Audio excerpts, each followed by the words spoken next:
Take 17.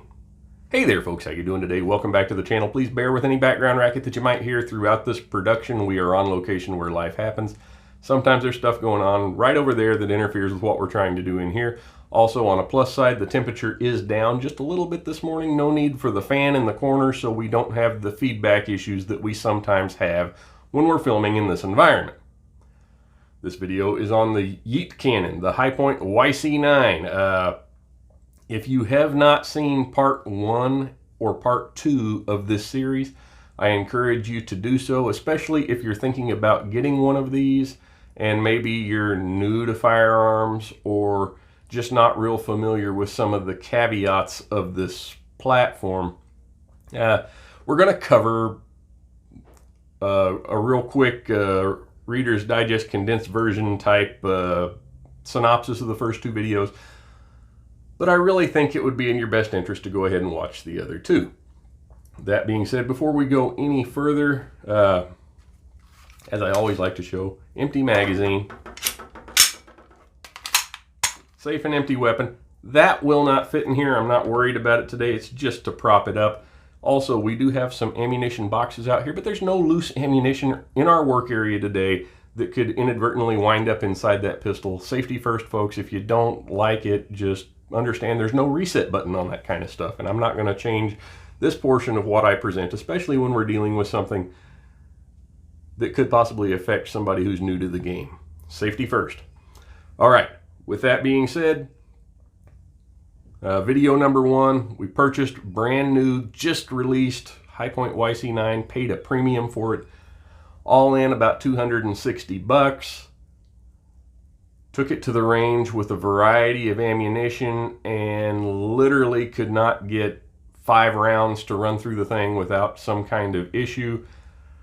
The most common occurrence I was noticing at the time were the rounds nose diving in the magazine. This magazine on this pistol is new technology for Hi-Point, and I was thinking that perhaps the magazine was the issue. So got back from that first very expensive range session and contacted Hi-Point directly, explained to them what I was going to do. Because of the nature of what we were doing with the pistol, and that is a public review, they asked me to send the entire package back to them so they could go through it and make sure it was okay. About 3 weeks later, I received the Hi-Point back in the mail. They included a laundry list of parts that they had replaced, as well as they put 4 magazines worth of ammunition through it. They shot this very nice little verification target here, which shows that the sight issues that we had also encountered in video number 1 had been corrected. So I was excited to get it back, and without hesitation, I purchased the following list of ammunition to the tune of about 60 bucks and took it back out to the range, paid another range fee, wasted another morning shooting the Hi-Point YC9. What I encountered that time was, while the performance was marginally better than it had been the first time, there was one issue that I was having with the pistol, and because of my own ignorance, I was not aware of how simple it was to correct the issue. I did not even attempt to fix it while I was out at the range that day. But I got home, I looked through the manual, I realized how very easy it was to correct. What the issue was, I'll explain it to you right now, is that button right there, the magazine release. Whoever rebuilt the pistol for me at Hi-Point put it on the passenger side. They put it on the side for a left-handed shooter, and I'll assume that's because the shooter there was a left-handed shooter, although I do not know. Maybe they just put it on that side because I don't know. Anyhow,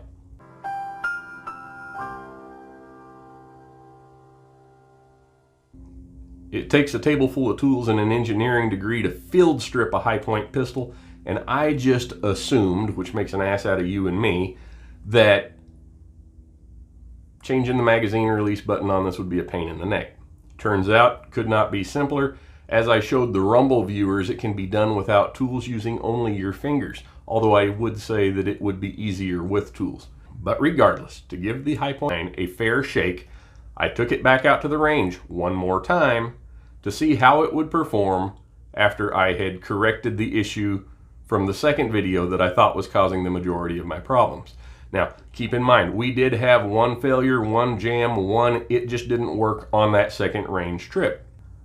Now, I wasn't holding my breath that all of the issues would go away, but I was figuring that reversing the mag release was going to correct the majority of the issues that we observed in the second video. So we took it back out to the range.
Now, something that occurred during that third range session with the YC9 was we actually had a channel viewer meet us at the range and shoot with us. We got to shoot a lot of stuff.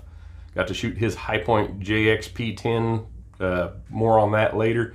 But viewer named Keith, guy that's been following the channel since early on, he met us out there and we had a good time. Keith, thanks for coming out with us. I look forward to doing it again.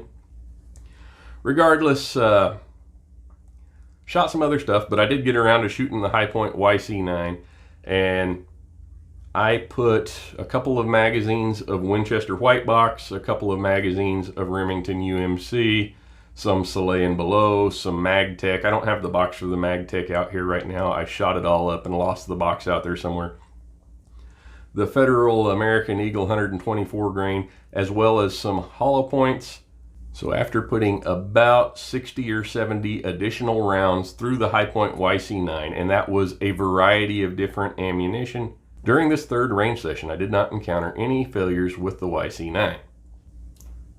So does that mean it's 100% good to go? Well, to be determined. Are we going to do much more with it here on this platform? Probably not. But what I want you to take away from this, if you take nothing else, is while this one does run pretty good now, and I don't have any complaints with it at the moment, we didn't get it that way right out of the box. It had to be sent back. They had to change a lot of parts on it. And we shot arguably about as much ammunition through it as the pistol's worth to get to the point where we could say, yeah, it's good to go. So I want you to keep that in mind when you are considering a Hi-Point YC9 YEET cannon to be part of your arsenal. So hopefully you got something out of this. Drop me a comment down below. Let me know what you think of the video. As I said before, if you didn't get a chance to watch either of those other two first, well, it's a little late now. You know what happened. Anyway, take care. God bless.